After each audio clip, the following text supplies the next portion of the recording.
अस्सलामुअलैकुम बच्चों, क्या हाल चाल है आप लोगों के। मेरे मैथ फाइटर चैनल पे आप लोगों को खुश आमदीद। तो आज हम शुरू करने जा रहे हैं क्वेश्चन नंबर 1 का सेकंड पार्ट। हमने इससे पिछले लेक्चर में क्वेश्चन नंबर 1 का फर्स्ट पार्ट किया, अब सेकंड पार्ट करते हैं। Find the remaining 2 roots of the following cubic equation when 1 root is given. कि जब आपको एक रूट दे दिया गया है तो क्यूबिक इक्वेशन के दूसरे रूट भी मालूम करो कि और कितने रूट हो सकते हैं, कौन कौन से रूट हैं।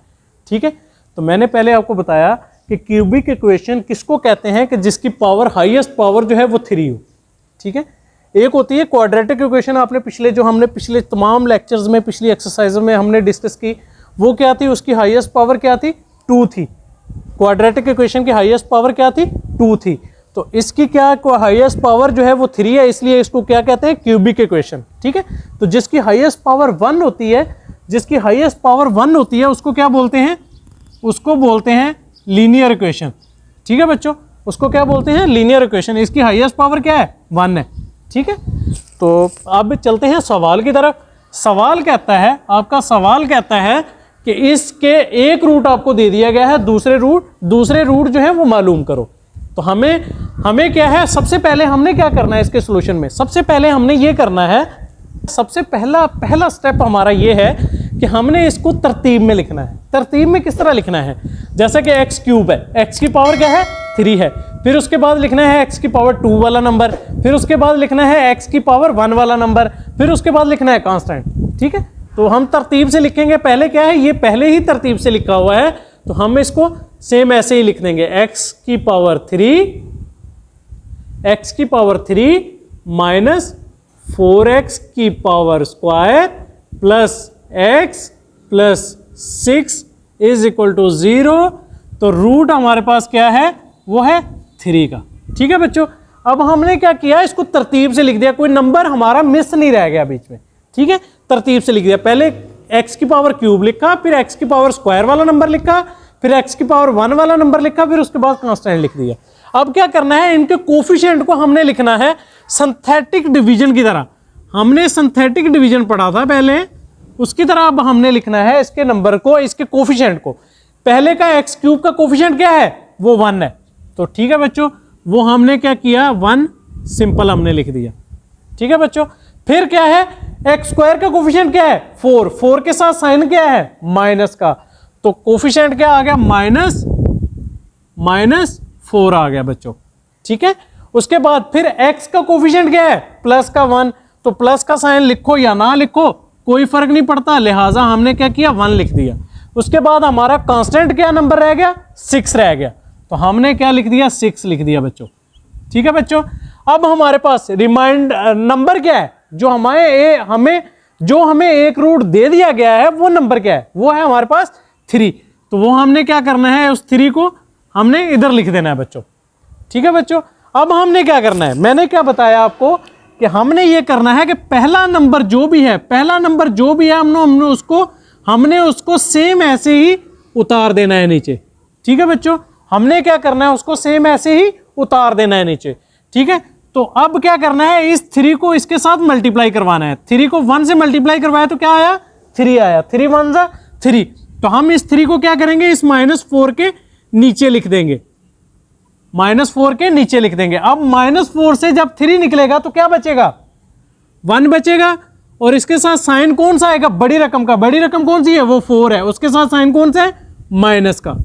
ठीक है बच्चों, फिर उसके बाद 3 को -1 से मल्टीप्लाई करवाया तो क्या आया, माइनस प्लस माइनस, 3 1 जा 3। अब -3 से 1 माइनस हुआ तो क्या हुआ, 2 बचा। साइन कौन सा, बड़ी रकम का। बड़ी रकम कौन सी है, 3, माइनस का साइन आ गया बच्चों। ठीक है, अब 3 को -2 से मल्टीप्लाई करवाया, प्लस का 3 है, प्लस माइनस 3 2 जा 6। ठीक है बच्चों, अब देखो 6 प्लस का -6, ये क्या हुआ, आपस में कट गए। तो यहां पे आपका क्या बच गया, रिमाइंडर 0 बच्चों। ये हमेशा रिमाइंडर कहलाता है। क्या बच गया, 0 बच गया। अब आपके पास क्या नंबर आ गया, 1 -2।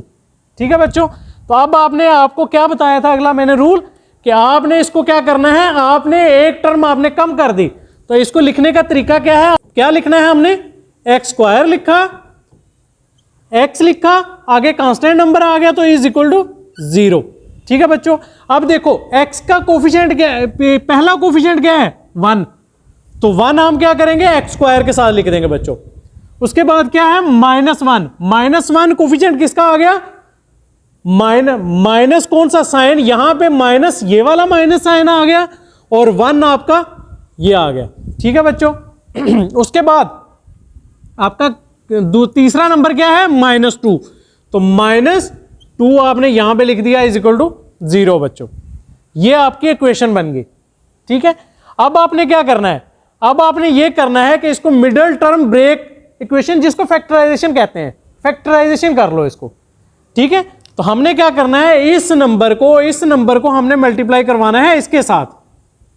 हमने क्या करना है, मल्टीप्लाई करवाना है। तो 1 2 ज़ा 2 आया, 2 को मैंने पहले भी हमने यही किया था कि 2 1 ज़ा 2।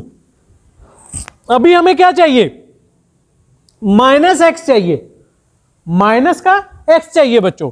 तो अब माइनस का x चाहिए, तो हमें क्या है, हमें यहां पे माइनस का साइन चाहिए। तो हम क्या करेंगे, बड़ी रकम के साथ माइनस लगा देंगे, छोटी रकम के साथ प्लस लगा देंगे।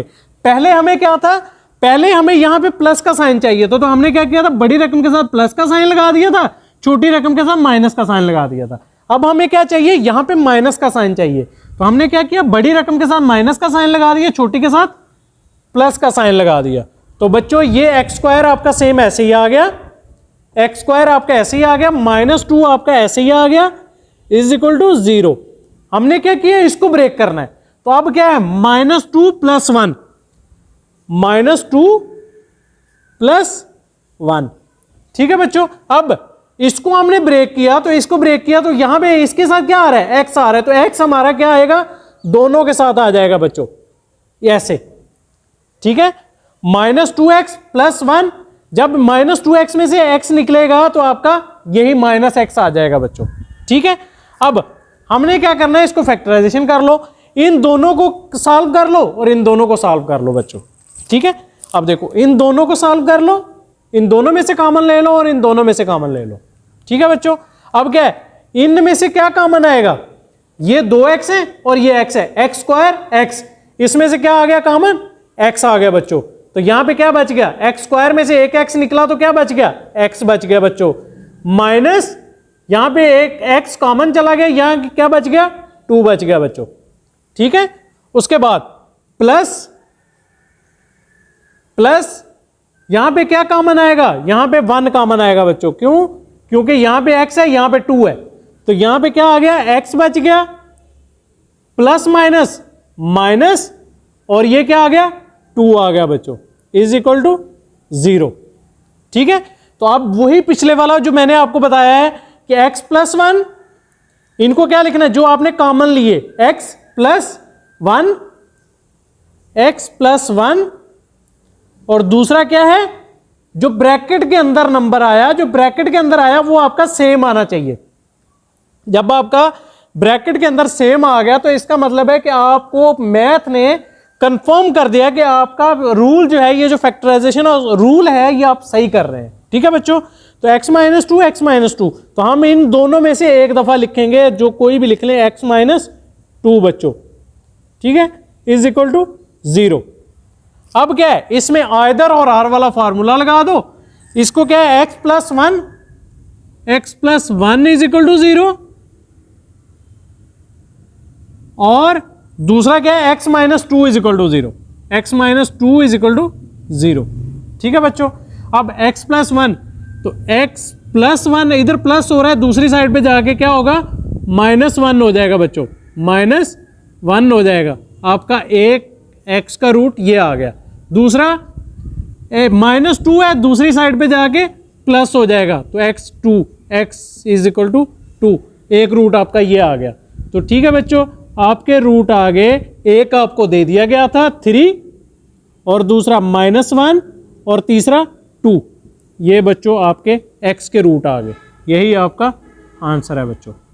ठीक है बच्चों, उम्मीद है कि आप लोगों को समझ आई होगी। ये सिंथेटिक डिवीजन आप लोगों ने 9th क्लास में पढ़ा था, इतना मुश्किल नहीं है, बहुत आसान है, बहुत आसान है, बस थोड़ा सा आप लोगों ने समझना है। ठीक है बच्चों, उम्मीद है कि आप लोगों को समझ आ रही होगी। अगर मेरे चैनल पे न्यू है तो मेरे चैनल को सब्सक्राइब कर लें, लाइक करें, शेयर करें, मुझे दुआ में याद रखें। मुझे दीजिएगा इजाज़त, नेक्स्ट लेक्चर में दोबारा हाज़िर होऊंगा। अस्सलामु अलैकुम वरहमतुल्लाहि वबरकातुहू।